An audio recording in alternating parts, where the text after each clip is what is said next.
All right, good afternoon, depending on where you're at, morning or afternoon, friends. Thank you for joining in today as we continue just to talk about business and life and leadership and people skills and management and role alignment and all of these type of things in our businesses. There's so much that needs to be done in business, and I just want to give a shout out to all you guys and gals that are running, have launched your business. It takes, you guys need some kudos. It takes a lot of effort, a lot of grit. It takes a lot of late nights, a lot of stress, a lot of resilience, and a lot of risk to launch your business and get it going. And I just want to congratulate you for not giving up. And I talk to contractors fairly often, and they could give up, but they're resilient and they're not going to give up. And that's what it takes. If it was easy, friends, everyone would do it. It's not easy. And if you do it right, the reward is wonderful. And what are the rewards of running your business well? What are they? Okay, the obvious one people are going to say is money. Okay, money, I can buy the house, I can buy the boat, whatever it is. But in reality, it's, what can that money do for you? Well, it can help you build a better future for your family, where your family isn't struggling. And if you're a man, maybe your wife doesn't have to work anymore, or at least not feel the financial stress where she has to work, right? And you can make sure your kids go to a good school, and you don't have to worry about buying broken down cars. You don't have to worry about cash flow. You don't have to worry about what am I going to do when I retire? Am I going to be able to pay the bills when I can't work anymore? You don't have to worry about that. And beyond those things, there's a peaceful night's sleep without worry, but you get the freedom to go and do and be and volunteer. So many business owners love to go on things like missions trips and go help build things and just help minister to people in need and help give their time and give their money. When you run your business well and you get time and money, you can do a lot of good things in this world. And that's why we need to take running our business seriously, because our business is the financial engine that should provide us with time and money so that we can go do higher level things. And a lot of business owners get emotionally tied into their business, and they can't make objective decisions about their business. And it's easy to go pick colors for someone else's interior design, but to pick them for yourself is not easy. It's easy to tell someone else that their parenting is wrong, but it's hard for us to not swoop in and rescue our children when maybe they need to pay the price for some of their own stupidity. It's the same with our business. And when we can have a little bit of emotional detachment from our business, we can start making decisions a little more objectively and start saying, look, you're going to provide business, you are going to provide me with the freedom of time and the freedom of money, and you're going to serve my life's purpose. And business, you're going to empower me to create, and through that, we're going to create a wonderful culture and amazing jobs and work atmosphere for other people. And we're going to serve our clients well. And we're going to give to our churches. We're going to be so generous. We're going to multiply. We're going to multiply. In business, you're going to help me multiply and make an impact in this world. That's your job, business. And I'm speaking to you, business. Maybe some of you need to talk to your business today. Hey, by the way, if you're here, if you joined with us, would you please take a minute just to give a thumbs up in the comment to let me know you're here.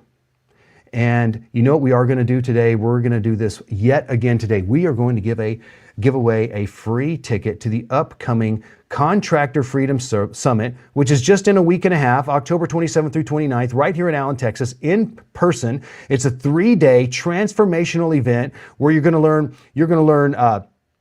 leadership, structures, framework, management, people skills, hiring, recruiting, all of that stuff. We're going to talk marketing. We're going to talk vendor relationships and how to negotiate better deals there. We're going to touch on our F7 sales process. You are going to go away empowered, equipped, inspired, fresh vision. You're going to go back better than you came. So I want to invite you to join us, but we are going to give away a free ticket worth $1,497 today before this live stream is over. And all you've got to do to get your name in the drawing is just drop some comments. Just drop some comments right there below this video, and my guys on the back end will get you entered in the drawing. Okay, so let's go back to our businesses here for a second. So, when we start our business, we typically, not everybody, we start with no money. Most of us. I did. Not everybody. I was broke. I was broke. I was MC Hammer broke, if you know what that is. So, but we have time. And we go and we invest our time. And we give all of our time trying to make this baby launch. And we launch our business. And we finally get traction. The gears are moving. The sales are coming. The jobs are getting produced. Money's getting collected. And then all of a sudden, it blows up into this massive tangled web. And all of a sudden, it feels like your business owns you. Friends, if you've ever felt like that, then today's for you. We're talking about two big leadership shifts today that every growing company faces. And the first one we want to talk about is this: how to go from doer to director. And the second one is this: how to recognize if you've become an accidental diminisher of people. Both of these are about one thing: breaking free from leadership traps that keep you small, that keep you in prison, so you can scale, lead, and live with greater freedom and purpose. Okay, are you guys ready to dive in? Did you drop any comments yet? Do we have any questions yet? Come on, drop a question about any of these topics in the comments, and I'll make sure and answer them. And thank you guys for saying hi. I see Gabriel's online, Desiree's online, thank you. And Pastrana, Mickey, you're online. Thank you for saying hi, everybody. And I appreciate you guys being here, and I hope you get a lot of value out of today's live stream. And no, I'm not drinking my Topo Chico again. I'm having one of these. These aren't really the best things. I have to limit how many of these I have because they're sweetened with really not good stuff. But I'm going to have one today. All right, let's keep going. So topic one, from doer to director. And again, when we start out, we're doing everything ourselves. And you know what we can call this? We can call this the lone wolf mindset. You know how it started. You did it all. Sales, production, payroll, marketing, everything. You had to grind. You didn't have a team to lean on, so you became the one that everyone leaned on. That's how you built your business, but now it's what's holding you back. Come on, guys and gals, if that's you, drop a fire in there. If that's you, if you feel this, drop a fire down there in the comments right now. Look, you learned to hunt, but you didn't learn to lead hunters. That same grit that got you here may very well be, probably is, what's keeping you stuck where you're at. So let me ask you, where in your business are you still carrying the load because no one else can do it like you? Drop it in the chat. Is it sales? Is it production? Is it marketing? Is it admin? Is it payroll? What is it? Drop it in the chat. And hey, Deborah's here. Hey, Deborah, thanks for dropping in and saying hi. So it gets worse. Let's talk about the cost of staying the doer. So let's be real. Staying the doer in your company feels safer and faster. And again, like we talked about yesterday, initially in our companies, a lot of times it feels great to be Superman. We can solve every problem. We can get there first. We're faster, smarter. We can do it. We have all the answers. And then one day Superman's like, oh man, Superman needs a vacation. Hey, can you be vacation next week? Or can you be Superman next week so I can take a vacation? Can you be Superman? Yeah, I don't want to be Superman in my company anymore. And guess what? I'm not. And I am super humbled and super proud to sit here before you today and tell you that I've got people in roles in my company that are better in those roles than I ever was. They are better in those roles than I ever was. Now, if you're going to get people on your team that are better than you, you can't be an insecure leader. Insecure leaders, you know what they do? Someone comes on, all of a sudden this person's really smart. Oh my gosh, they're getting some influence. We better squish them down. That's what insecure leaders do, and those great people leave and they go work for someone else. But so back to being Superman. You can move quicker than anyone else, and you know what needs to be done, and you will do it right. You know what? If you want something done right, you better do it yourself. If that's your motto, get used to doing it yourself for the rest of your life. I don't want to be Superman in my company anymore, and I'm not Superman in my company anymore. And if you stay there, that Superman, you become the bottleneck. Your team waits on you. Your business can't grow past your capacity. And that freedom that you started out for, it becomes a fantasy. Anytime I hire a new manager at work that's going to report to me, and here's what I tell them.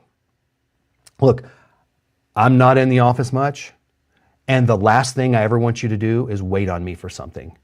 So I want you to use your resources here in the office. You can talk to this person, that person, and you can just figure it out. And if it absolutely you can't figure it out, wait on me.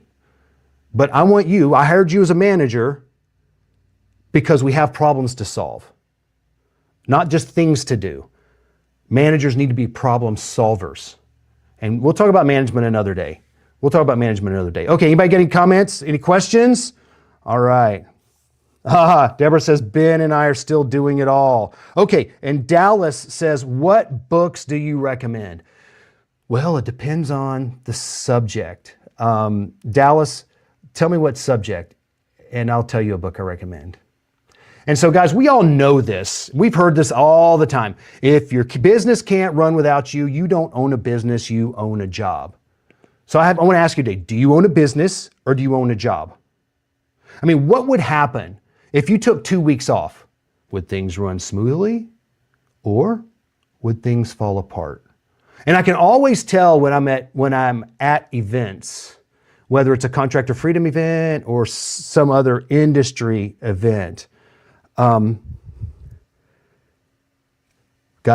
I don't have my phone, taking their phone and running out of the room to take a phone call. And they're constantly with their head, look, in their phone.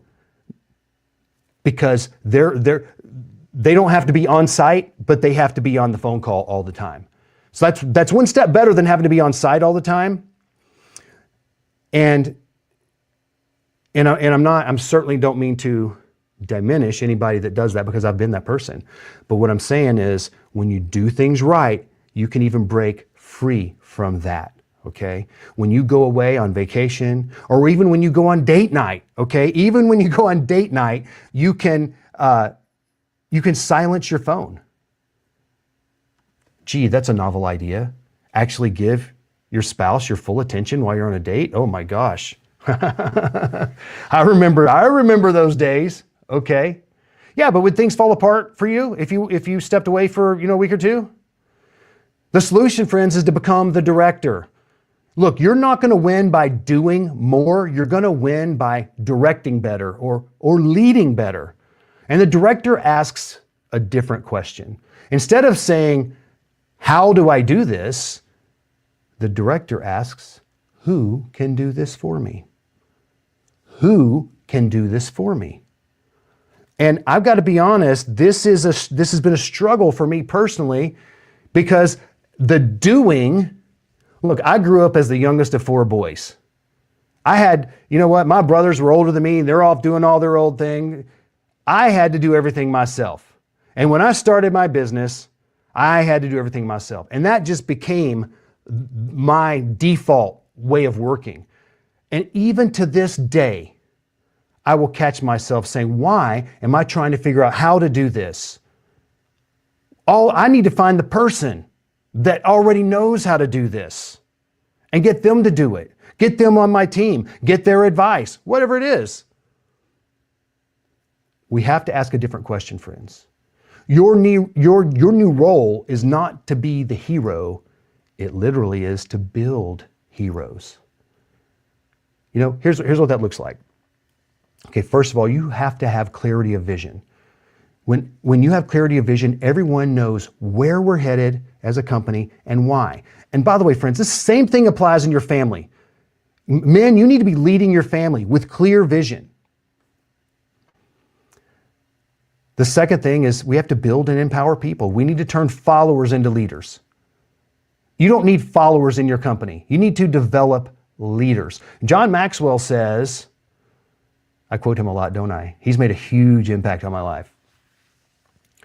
That you might need to spend as much as 50% of your time developing leaders. We need to build and empower people by turning them into leaders.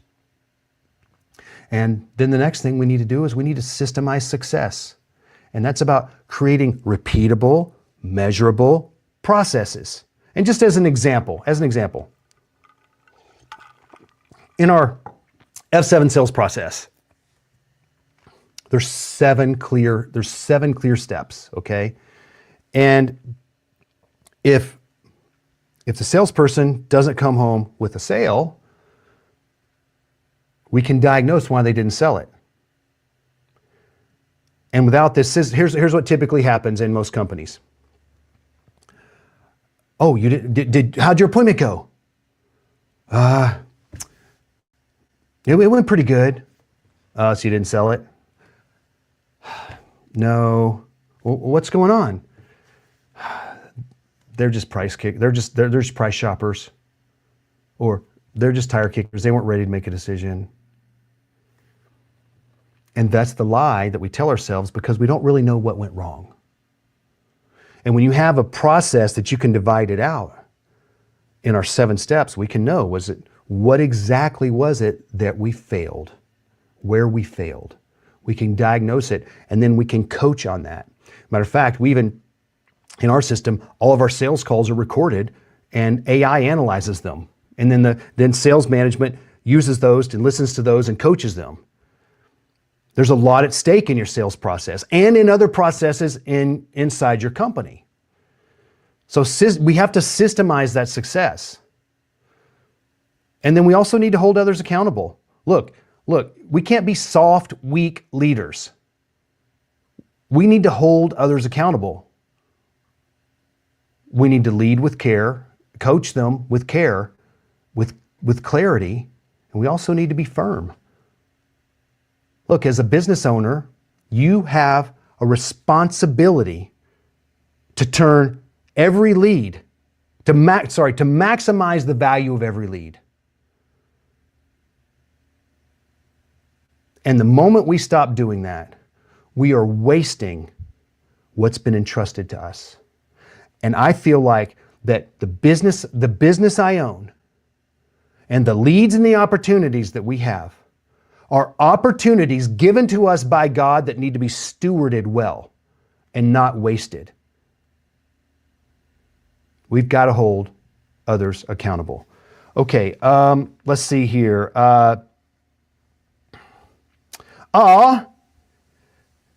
Miki Pastrana says, our team is so excited to see you. Can't wait to see you guys again. I recommend highly Phillips events. Thank you for the shout out. I certainly appreciate that. And Joshua, clocking in from New York. Hey, thanks for joining us here. Hey guys, would you do me a favor? And not do me a favor. Would you do someone else a favor?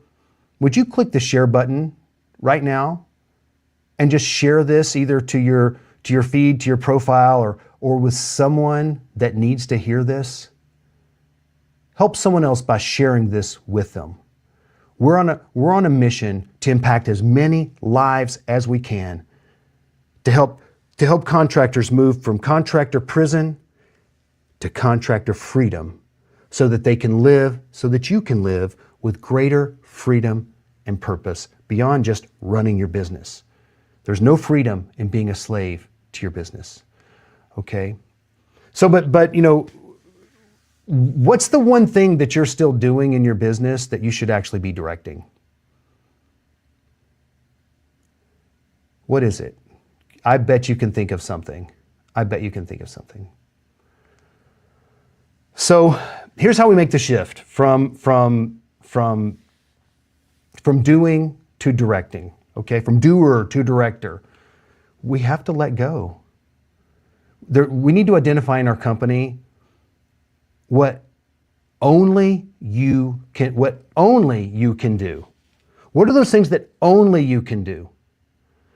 If you make your list, and then you have to go over it, and you're like, really? Number one, am I the only one that can sell?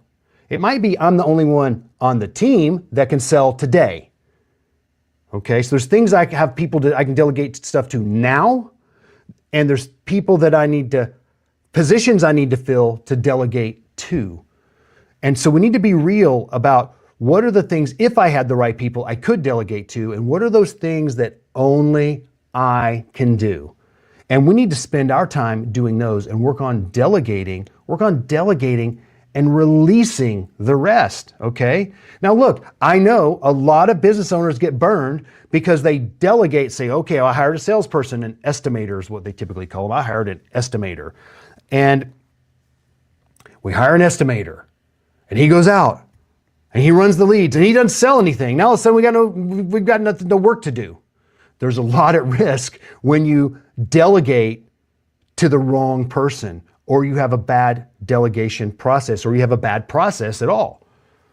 There's a lot at risk there. That's why our biggest and most popular events in Contractor Freedom are the sales boot camps that we run 3 times a year. Those are eye openers. Those are game changers. I hear it all the time though. Well, I hired a new sales rep and he can't close as good as me, so now I got to jump back into sales. Okay, then we start calculating how much money they lost because the other guy or gal couldn't sell. And it's tens and hundreds of thousands of dollars, but by the time the problem gets addressed. So it's very important that you delegate well and delegate to the right people and delegate the right things at the right time. All right, so the next thing that we can do is, we need to empower other people. And the way that we can do that is we need to build their confidence. And we need to build their trust in us and our trust in them and their ability. And we've got to have feedback and coaching so that they can take ownership. And, we're not going to talk about this today, but one of the things that we do and that I teach is that when you have a new person with handling a critical process, you have to micromanage until there is trust. Micromanage until there is trust. And you and we spell this out in the 30, 60, 90-day onboarding plan that, hey, here's what's going to happen during the first 30 days, then 30 to 60 and 60 to 90. And after that, you own it. Okay? You have to be able to do that after 90 days. And so, and one of the ways to do that is systemize your onboarding process. Create these able systems. I call them able systems because they're repeatable, they're transferable, they're teachable, they're measurable, they're scalable, they're lovable. So that's the third one, is systemize. Create those able systems.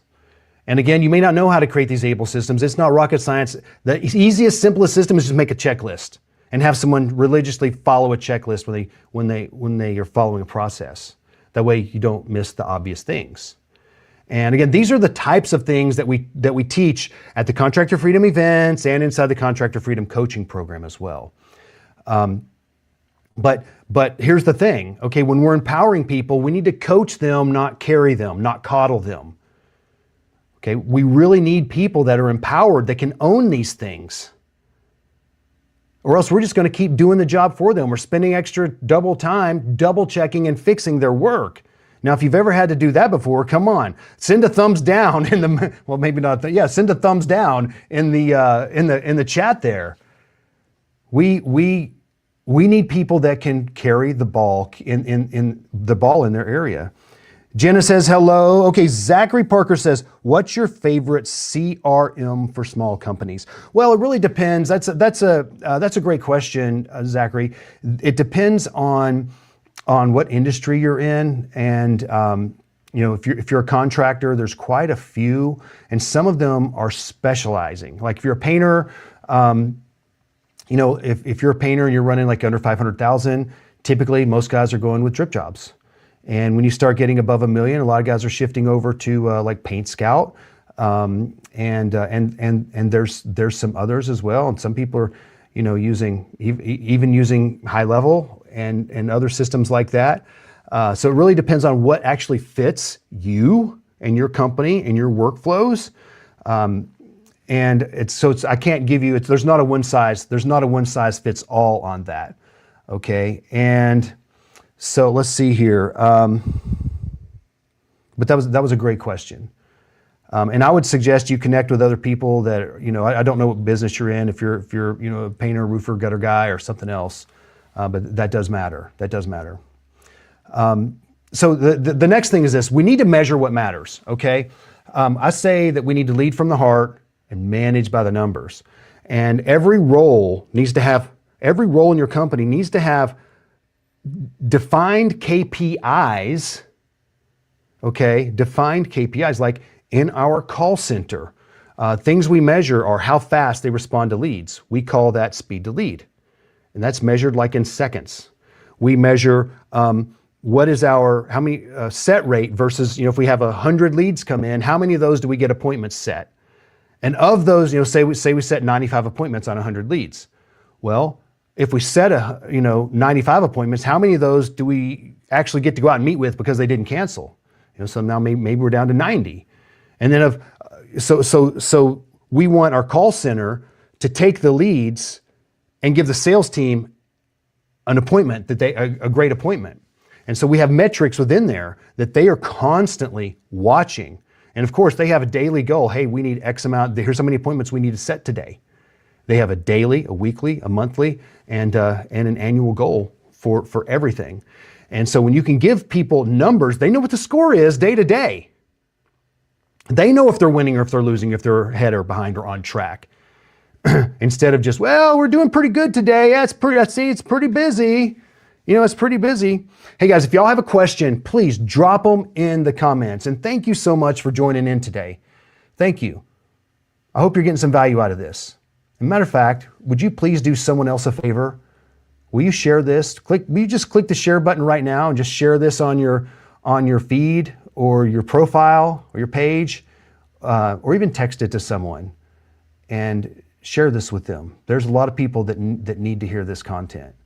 And we want to make a difference in a lot of lives, and you can help them. You can certainly help them by sharing this content. Okay. And Elite Painting says, good to see you. Hey, good to see you too. I hope all is well. Thanks for joining in today. Thank you for joining in today. Okay, so so all of this that I've been talking about, it lines up with the SOS framework that I teach. That's self, others, and systems, SOS. And the self is about redefining your role. Redefine your role from doer to leader. Change your identity. I'm not a doer anymore. I'm a leader. I'm a director of people. Okay? And that's where you need to focus. Learning your skills is on the people side of it. All right? And then for the O in SOS, that's others. Build people who can think on their own, who can make decisions without you. The more that you can empower your people to make decisions, I want to say at the lowest level in the org chart, the better off and the faster your organization will be. The better off. So build people who can think, they can act, and they can lead and serve without you. Okay, and then that's self and others. Now systems, the last S. Empower your people with simple systems that make excellence almost automatic. Okay, that's what it's going to do. So, think about this. You were, and you have been, the engine that got your business moving. Now it's time to become the architect who designs how it runs, and it's run by others. So one of my favorite things, is right from the Michael Gerber, and here's what he says. He says, the system runs the business, and the people run the system. Okay? The people don't run the business. The people run the system that runs the business. So you build the system, and then you just need to plug and play the right people to run the system. And Elite Painting says we were over leveraged and it sent us into bankruptcy. Oh man, that's tough. Listen, there's a lot of people that have been having a very tough year financially this year. And I want to give you I want to speak to you, and I want to give you some encouragement right now. I've been on the brink of bankruptcy before. And pretty much every successful, now I don't want to say every, but most every successful business owner that I know has either filed bankruptcy or been on the brink of ruin. You learn a lot through those hard times. And I want to encourage you, don't give up. This is going to make you better. It's going to make you focus on the right things. Don't give up. You are resilient. You're going to get through this.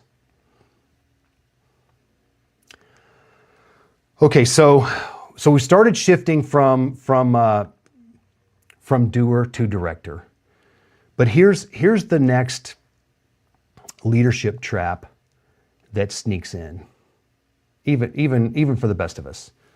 You stop doing everything, but then you start directing in a way that keeps your team small.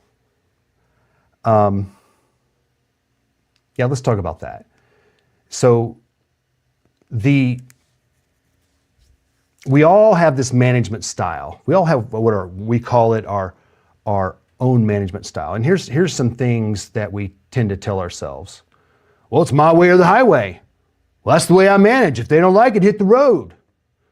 Well, if you have that attitude, you're not going to earn people's heart. Okay, and here's the reality. You can buy someone's hands with a paycheck, but you have to earn their heart. And when you just buy their hands, they're just there for the money, and they're doing as little as possible to not get fired. And when you win their heart and they're connected with your vision and you're connected with them, they're going to do double, triple.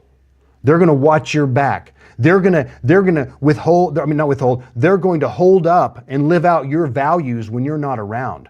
They're going to make the right decisions when you're not around, when you have their heart. Have you ever noticed if your team isn't, if your team's potential isn't matching your expectations? Why do you think that is? Sometimes you got the wrong person. Sometimes you got good people. Sometimes you got them in the wrong role. And then there's this other component. Sometimes we're just terrible managers. See that a lot. You've heard this before. People will forget what you said, they'll forget what you did, but they will never forget the way that you made them feel. And that holds true with your employees. You want people to take ownership, okay? You've got to treat them well. You've got to treat them well. That doesn't mean give them everything they want. It means give them respect, sharpen them, coach them. The big problem very well might be you. You may be the biggest problem, not only the lid, but you could be the toxicity in your very own company. How are we doing on time, guys? How are we doing on time? Oh yeah, we're doing fine on time. Okay, we're doing fine on time.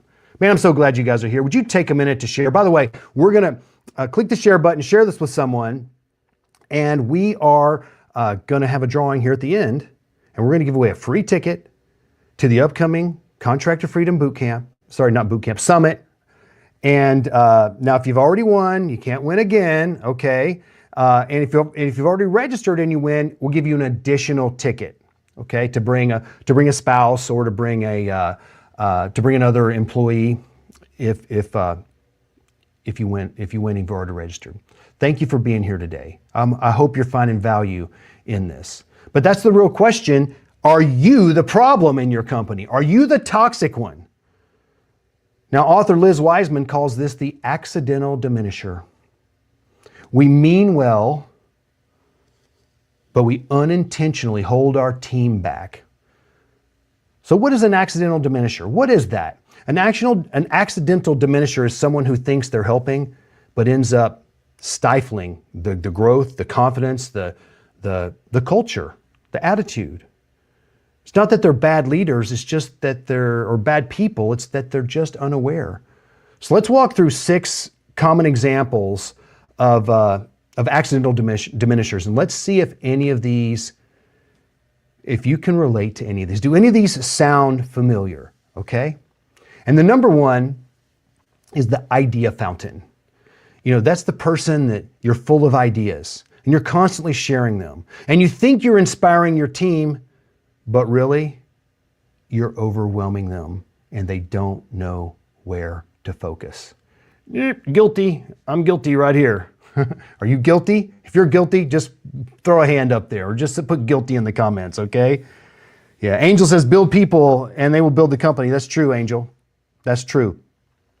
So here's the next one. It's the always-on leader, the always-on leader. You're high energy, you're passionate, you're driven, but your constant intensity can wear your team out.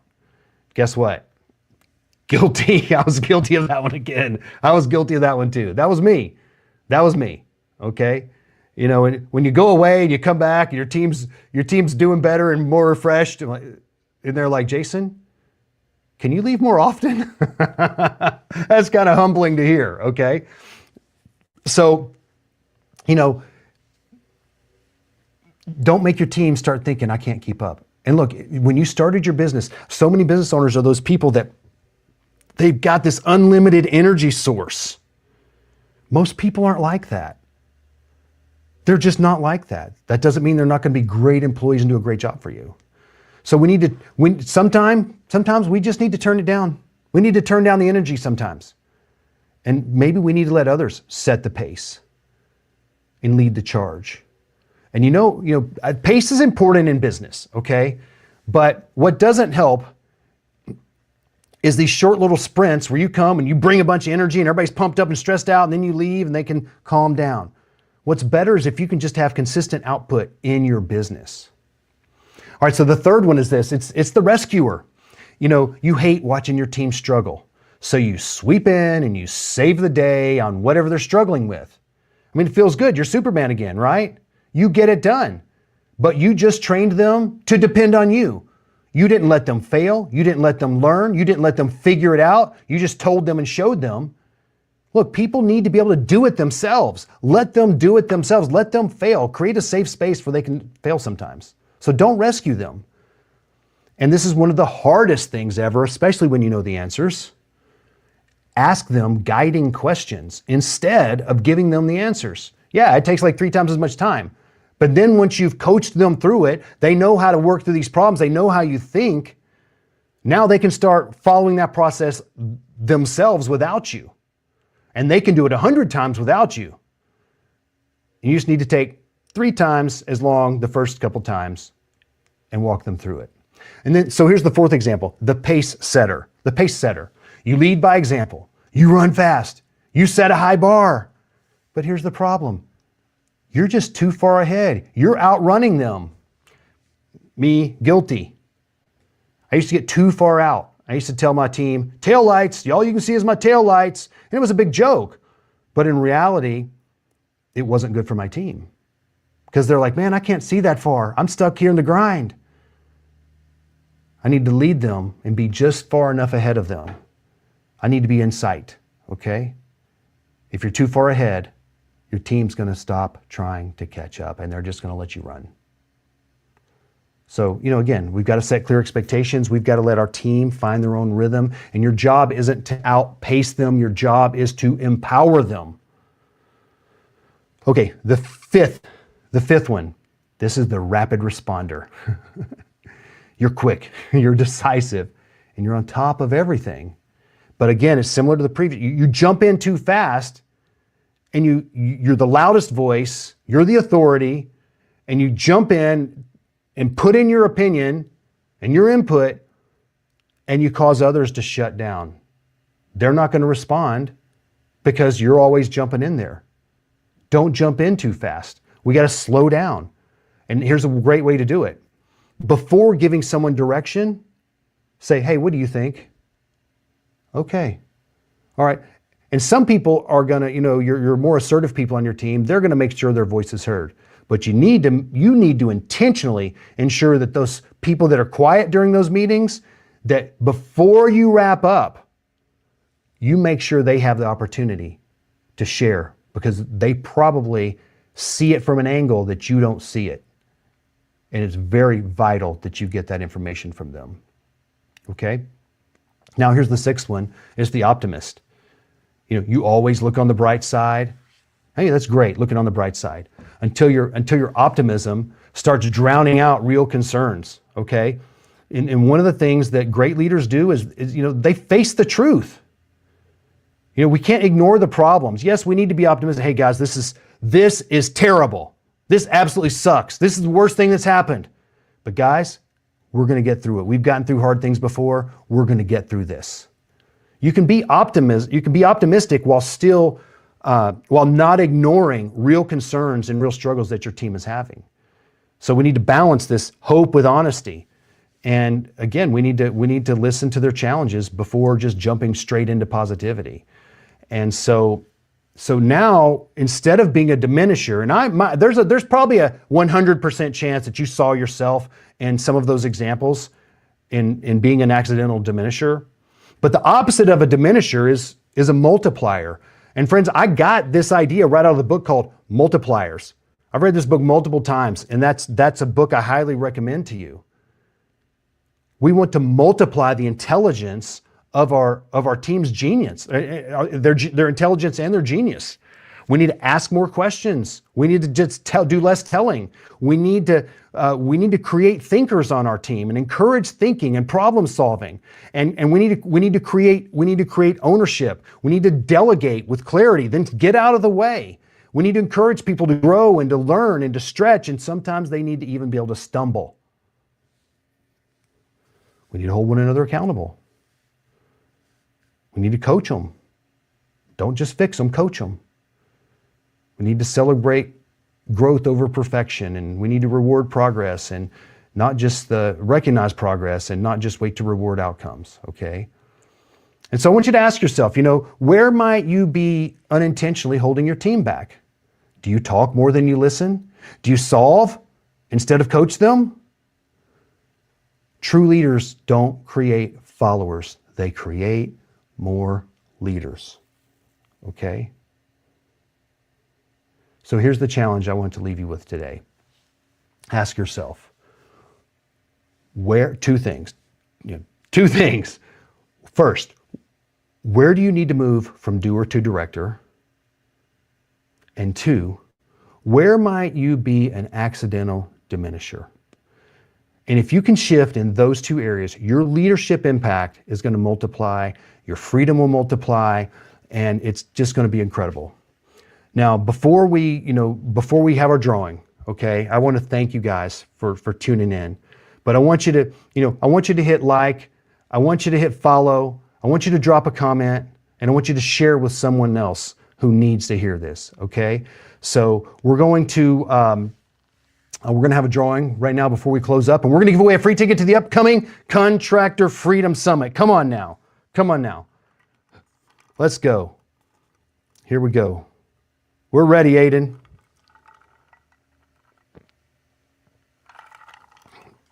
All right, here we go. He's about to spin.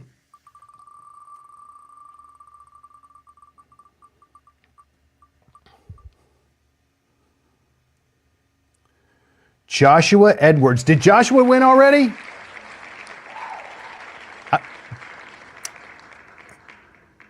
All right. Joshua Edwards is the winner. Okay. Joshua, I want you to do a favor. I want you to do me a favor. Congratulations, by the way. I want you to send a message to Contractor Freedom right now on the platform, and I want you to give your just say, hey, I won, and drop your email and your phone number, and I'm going to have someone call you here in just a bit, okay, to take care of that with you. And so, friends, as we close, I just want to tell you, look, we need to lead well. We need to lead better. We need to grow so that we can live free. We can make our life better, and the lives of the people around us make that better as well.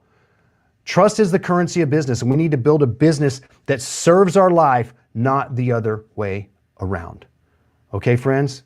God bless you. We'll see you back here tomorrow.